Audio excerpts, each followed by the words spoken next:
നമസ്കാരം. ട്രംപിന്റെ മെയ്വൻ ഇനി ഇറാനെ ചാരമാക്കും. ട്രംപിന്റെ കൈവിട്ട കളിയിൽ പെന്റഗൺ ഞെട്ടിപ്പോകുന്നു. ട്രംപിന്റെ കൈവിട്ട കളിയും ശത്രുക്കളെ വേട്ടയാടാൻ അല്ലെങ്കിൽ അവരെ തകർത്ത് തരിപ്പണമാക്കുവാൻ ബോംബിടാൻ എന്ത് സംവിധാനത്തിനും പുതിയ തന്ത്രങ്ങൾ പ്രയോഗിക്കുന്ന ട്രംപ് ഇപ്പോൾ ഇവിടെ എയുടെ കൂട്ടുകൂടി ഉണ്ടാക്കിയെടുക്കും.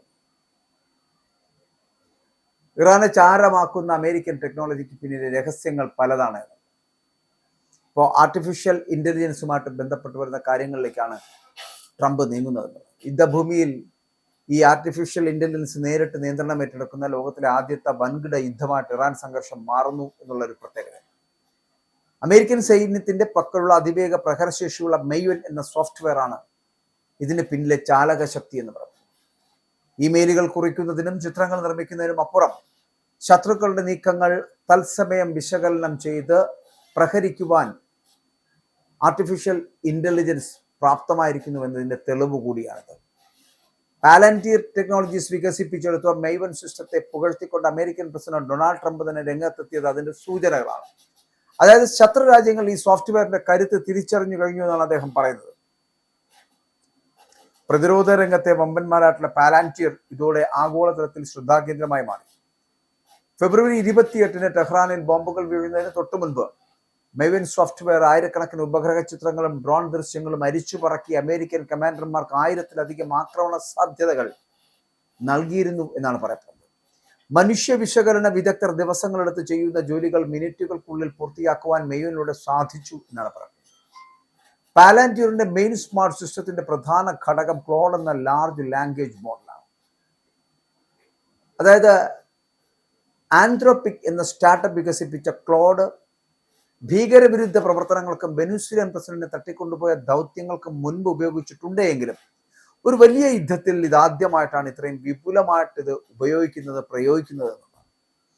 2017 അമേരിക്കൻ സൈന്യം വിഭാവനം ചെയ്ത സ്കാർലറ്റ് ഡ്രാഗൺ എന്ന പദ്ധതിയിൽ നിന്നാണ് മെയ്വന്റെ തുടക്കം.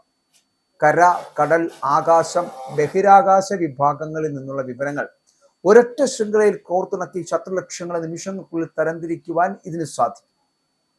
മിസൈലുകൾ പ്രയോഗിക്കുന്നത് മനുഷ്യരാണ് എങ്കിലും ഏത് ലക്ഷ്യത്തിന് നേരെ വേണമെങ്കിലും എപ്പോൾ വേണമെങ്കിലും പ്രയോഗിക്കണമെന്ന് തീരുമാനിക്കുന്നതിൽ മെയ്വനാണ് മുൻതൂക്കം നൽകിയത്. ഡാറ്റകളെ വളരെ ലളിതമായി അവതരിപ്പിക്കുക മാത്രമല്ല സാഹചര്യം വിലയിരുത്തി കമാൻഡർമാർക്ക് കൃത്യമായിട്ട് ഉപദേശം നൽകുവാൻ കൂടി ക്ലോഡ് AI മെയ്വനെ സഹായിക്കുന്നു എന്നാണ് പറയുന്നത്. മുൻകാല യുദ്ധങ്ങളുടെയൊക്കെ പാറ്റേണുകൾ പരിശോധിച്ചാണ് ഓരോ ആക്രമണവും AI രൂപപ്പെടുത്തുന്നത്. ശത്രു പ്രതികരിക്കുന്നതിനേക്കാൾ വേഗത്തിൽ തീരുമാനങ്ങൾ എടുക്കുവാൻ സൈനിക ഉദ്യോഗസ്ഥരെ ഇത് സഹായിക്കുന്നു എന്നുള്ളതാണ് ഇതുമായിട്ട് ബന്ധപ്പെട്ട് സാക്ഷ്യപ്പെടുത്തുന്നത്. എങ്കിലും ആയുധങ്ങൾക്കും നിരീക്ഷണങ്ങൾക്കുമൊക്കെ ഈ AI ഉപയോഗിക്കുന്നതിലെ ധാർമ്മിക വശങ്ങൾ ചൂണ്ടിക്കാട്ടിക്കൊണ്ട് ഫെബ്രുവരിയിൽ ആന്ത്രോപിക് തങ്ങളുടെ സഹകരണം അവസാനിപ്പിക്കുവാൻ ശ്രമിച്ചിരുന്നു. അപ്പോൾ ഇതേ തുടർന്ന് ക്ലോഡിന് പകരമുള്ള സംവിധാനങ്ങൾ ഏർപ്പെടുത്തുമെന്ന് പാർലമെന്റിൽ വ്യക്തമാക്കിയിട്ടുണ്ട്. മെയ്വനെ സൈന്യത്തിന്റെ ഔദ്യോഗിക പ്രോഗ്രാം ഓഫ് റെക്കോർഡായിട്ട് പെന്റഗൺ ഇപ്പോൾ സ്ഥിരീകരിച്ചിരിക്കുകയാണ്. സൊമാലിയയിലെയും ഇറാഖിലെയും സിറിയയിലെയും സൈനിക നീക്കങ്ങളിൽ പരീക്ഷിച്ച് അതിൽ വിജയിച്ച ശേഷമാണ് മെയ്വൻ ഇറാൻ യുദ്ധത്തിൽ വിന്യസിക്കപ്പെട്ടത്. നിലവിൽ നാറ്റോയുമായിട്ടും പാർലാന്റിയർ കരാറിൽ ഒപ്പിട്ടിട്ടുണ്ട്. എന്നാൽ AI നിർദ്ദേശിക്കുന്ന ലക്ഷ്യങ്ങൾ എത്രത്തോളം കാര്യക്ഷമമാണ് അല്ലെങ്കിൽ കൃത്യമാണ് എന്നുള്ള കാര്യത്തിൽ അന്താരാഷ്ട്ര തലത്തിലൊക്കെ വലിയ ആശങ്കകൾ ഉയർന്നു നിൽക്കുന്നുണ്ട്. ഇറാനിലെ മിനാബ് എന്ന സ്ഥലത്ത് സ്കൂളിന് നേരെ ഉണ്ടായ മിസൈൽ ആക്രമണം ഇതിന് ഉദാഹരണമായിട്ട് വിമർശകർ ചൂണ്ടിക്കാട്ടുന്ന ചില വിഷയങ്ങളാണെന്നാണ് ഞാൻ പറഞ്ഞത്. ഏകദേശം 110 കുട്ടികളടക്കം 168 പേർ ഈ കൊല്ലപ്പെട്ട ഈ ആക്രമണത്തിന് പിന്നിൽ AI നൽകിയ തെറ്റായ വിവരമാണോ എന്ന ചോദ്യത്തിന് പെന്റഗൺ ഇതുവരെ വ്യക്തമായിട്ടുള്ള മറുപടി നൽകിയിട്ടില്ല എന്നുള്ളതാണ് അമേരിക്കൻ വാദം. അപ്പോൾ AI നൽകുന്ന വിവരങ്ങൾ പരിശോധിക്കുവാൻ മനുഷ്യർക്ക് വേണ്ടത്ര സമയം ലഭിക്കുന്നില്ല എന്നുള്ളത് ഒരു പ്രധാന വെല്ലുവിളിയാണ്. എല്ലാ തീരുമാനങ്ങളുടെയും അന്തിമ ഉത്തരവാദിത്തം സൈന്യത്തിലാണ് എന്ന് മനുഷ്യൻ ഇപ്പോഴും നിയന്ത്രണത്തിലുണ്ട് എന്നുമാണ് പാലാന്റിയർ നൽകുന്ന വിശദീകരണം. നിലവിൽ $350 ബില്യൺ വിപണി മൂല്യമുള്ള പാലാന്റിയർ വെറുമൊരു ടെക് കമ്പനി എന്നതിൽ നിന്ന് മാറി ഒരു അമേരിക്കൻ സൈന്യത്തിന്റെ അവിഭാജ്യ ഘടകമായിട്ട് വളർന്നു കഴിഞ്ഞിരിക്കുന്നു. ഇസ്രായേലിന്റെയും അമേരിക്കയുടെയും ഏതു തരത്തിലുള്ള ആക്രമണങ്ങളെയും പക്ഷേ വളരെ സമചിത്തതയോടുകൂടി എതിർത്ത് തോൽപ്പിക്കുവാൻ കഴിയുന്ന മാനസിക അവസ്ഥയിലേക്കും ഒപ്പം തന്നെ ആത്മവീര്യത്തിലേക്കും എത്തിച്ചേർന്നിരിക്കുകയാണ് ഇറാൻ. ഇപ്പോൾ ട്രംപിന്റെ മെയ്വൻ എന്ന് പറയപ്പെടുന്ന ഇറാനെ ചാരമാക്കാൻ വേണ്ടിയിട്ട് അല്ലെങ്കിൽ ചുട്ടരിക്കാൻ വേണ്ടി തയ്യാറാകുമ്പോൾ ട്രംപിന്റെ കളി കൈവിട്ട കളിയാണ് എങ്കിൽ കൂടിയും അത് നടപ്പിലാക്കുമ്പോൾ തൻ്റെ ഭാഗം പറഞ്ഞ് വിജയിപ്പിക്കുവാൻ കഴിയുന്ന തരത്തിലേക്ക് ഇറാൻ മുന്നോട്ട് പോകുന്നുണ്ട്.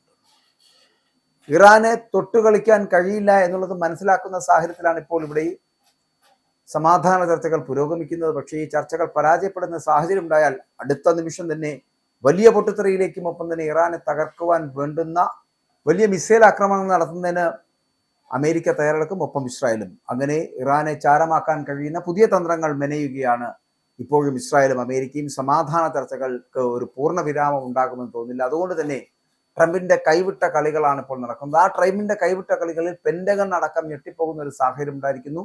ഒപ്പം തന്നെ ട്രംപിന്റെ AI സംവിധാനം അല്ലെങ്കിൽ ആർട്ടിഫിഷ്യൽ ഇന്റലിജൻസിലൂടെ കോർത്തിണക്കിയ സംവിധാനം അത് യുദ്ധത്തെ ഏത് തരത്തിലൊക്കെ സ്വാധീനിക്കുമെന്നുള്ളതും കാത്തിരുന്ന് കാണേണ്ടത്.